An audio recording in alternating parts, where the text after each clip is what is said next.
Yep. All right, let's get to some ceilings and floors here for the next 4 Big 12 teams.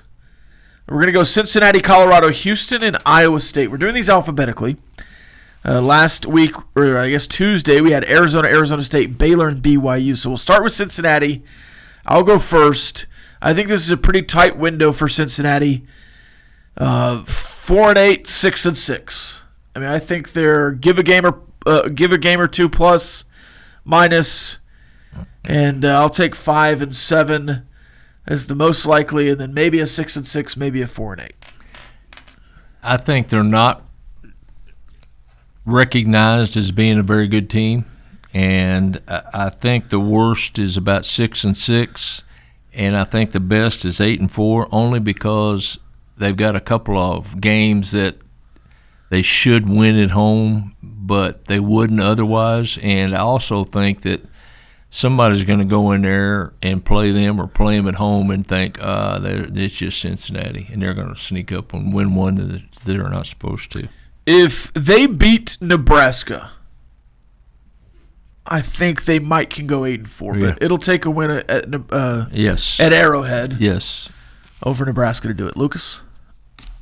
I have 8-4 as the ceiling and 6-6 as the floor. So you're a little higher on Cincinnati than I am. All right, let's go to Craig for Colorado. This one I have no idea. Okay. To me, a real middle-of-the-pack team, 7-5 as a ceiling and 4-8 as a floor, but 6-6 is completely in the picture. I just think they're going to be a real average team. Not bad. You're going to have to play good to beat them, but also if you do play good, you got a really good chance to beat them. Lucas, Colorado? This is the one team I hope that does really bad this year. So I'm going to say the ceiling is 7-5. And the floor is 5-7. I think that Colorado, if they can start hot, can get a little momentum and confidence, especially these two quarterbacks. If Salter is the guy and he sticks with him, or if Juju is the guy and they stick with him, the 5-star quarterback, true freshman. But if those guys struggle early, and Prime is in the press conferences saying, "Well, we aren't Shador anymore," there could be some locker room tension in that respect. So I'm gonna actually say 7-5 is the ceiling, 3-9 is the floor. I think they really could potentially implode. Yeah, that didn't surprise me. We'll go to Houston and start with Lucas. Houston. Best case scenario, I would say 8-4, and then the worst case, I would say 5-7. I agree, but I'm going to say 7-5, 5-7. I think that's a bowl team, and I think they'll just get to bowl eligibility. I think they're going to be better than last year. I think if they had Wegman last year, they probably are a bowl team. Because that defense is what it is. Now they lose Wood. They lose several players like Anthony Holmes and their stars, I don't believe, back. The star position. They don't call it the star, but Texas Tech does. That safety kind of hybrid linebacker guy. He was really good. And they lost another safety that was really good. So they lost some talent, added some talent. We'll see what they can do. But I think Willie Fritz is a good enough coach to get them to bowl eligibility in Big 12. 5-7, 6-6. To me, they're just. These are what they are. Yeah. They're there. They're going to be better than what they were last year, but they're not going to be so much better that they make this drastic move. But I think, given the time, I think Willie Fritz will make them into a pretty good team. Yep.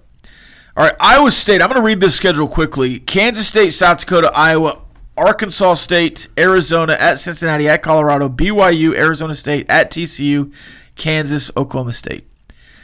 I think based on this schedule, if Iowa State wins 2 of 3 to start the season, that's Kansas State Big 12 game in Ireland, Iowa at home. If they get through those 2, they can go 10-2. It may be undefeated. I don't know. I don't really trust them to do that. Yeah.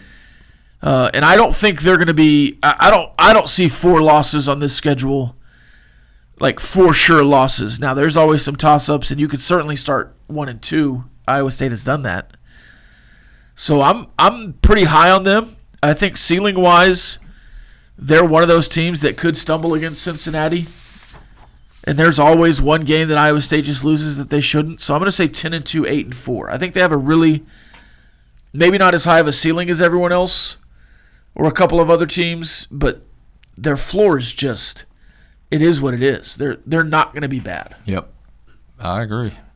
I think I could Kansas State, Iowa, BYU, Arizona State, and TCU because it's on the road. I can see them losing 5 games, but I can also see them being 11-1. And maybe the Kansas State game to start the season is the one.